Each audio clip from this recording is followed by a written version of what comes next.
We are about to embark upon a series of strange and exciting, dangerous adventures.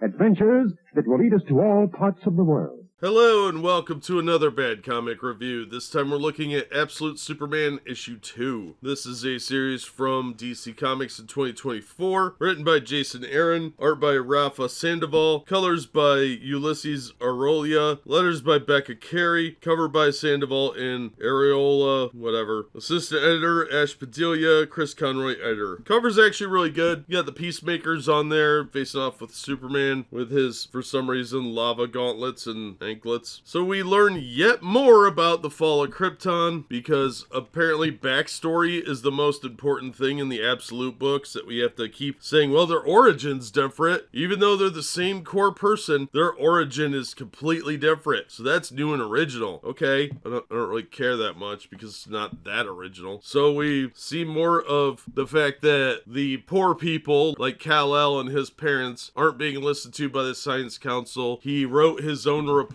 and that was a big no-no. He's supposed to let a computer algorithm do it, I guess. That's stupid. So Krypton is boring and full of dumb people, and I guess that's why he and Krypto survived. Yeah, lots of pages devoted to that, and then we see that Superman's Exo Man of War suit, I mean his symbiote, I mean Skeets, oops, nope, I mean Soul, his costume, is having trouble getting the handcuffs off that Lois Lane attached him to, even though she for some reason cuffed herself to him, which is incredibly stupid, and I don't know why that would be protocol. So she keeps trying to shoot him in the face while the Peacekeepers unload on them, and even though Superman is clearly trying to save her life, she keeps trying to shoot him in the head because apparently she's suicidal or stupid. And Superman's cape is now made up of some kind of ash or sand, and he can use that to scoop people up and protect them, whatever. There's a flying tank that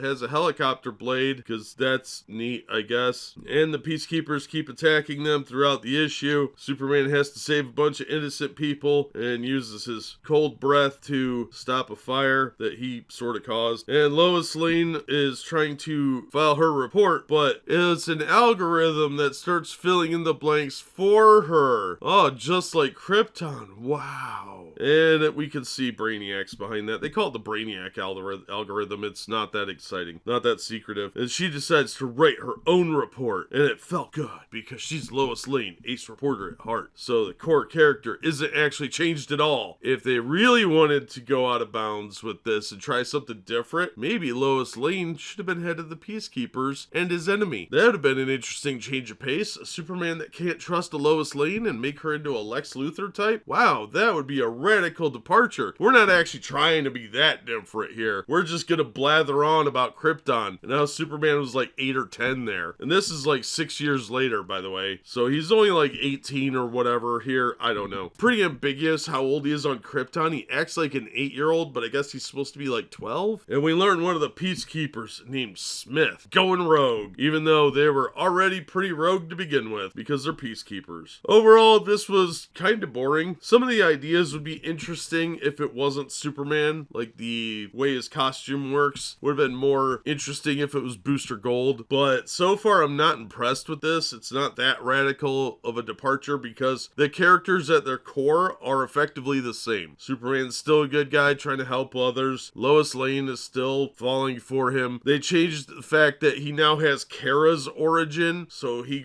actually was growing up on Krypton. So is Kara gonna arrive as a baby, or is she gonna be even older? Is she gonna be like 30 and show up? Is she gonna show up at the cusp of menopause at 40 and start having hot flashes during a fight? What's the big radical departure here? He wasn't raised by the Kents. Okay, that's not that excitingly different. What defines this as being different other than he has access to Kryptonian technology we haven't seen before? And it's effectively just Skeets with some Exo Man of War armor. I'm not that impressed with this. This is really disappointing. It is better than the Wonder Woman book, but that's not saying much. So far, the best of these has been Batman. The rest are $1 or $2 books, and this one would fall in the $2 book range. If you want to read an Elseworld story about Superman, then I would say get this for $1 or $2. Beyond that, it's definitely not worth $5. Paper quality's kind of crap. The art's okay, but it really does need some refining. You can tell it's computer art, but Superman has a weird chin line a lot of times, and he always looks like he's got to take a poop and is holding it in. So there's not a lot of facial expression here other than Superman needs to poop, or he's exhaling something, or using a power. That's about it. And even then, he kind of looks like he has to take a poop. So I'm not that impressed with these. I don't think I'll be picking up issue 3 of Superman. It's just not that interesting of a story. And I'll wait and grab it out of a bargain bin where I'll feel a lot more comfortable buying it than I will for the $5 cover price that it's definitely not worth, especially with this low-end paper quality. But that's going to do it for this one. Thank you so much for listening and supporting the channel. If you enjoyed this episode, please hit the like button. And don't forget to subscribe so you don't miss future reviews. If you'd like to help the channel out in other ways, links are in the description to various support methods. And as always, we hope to see you on the next one.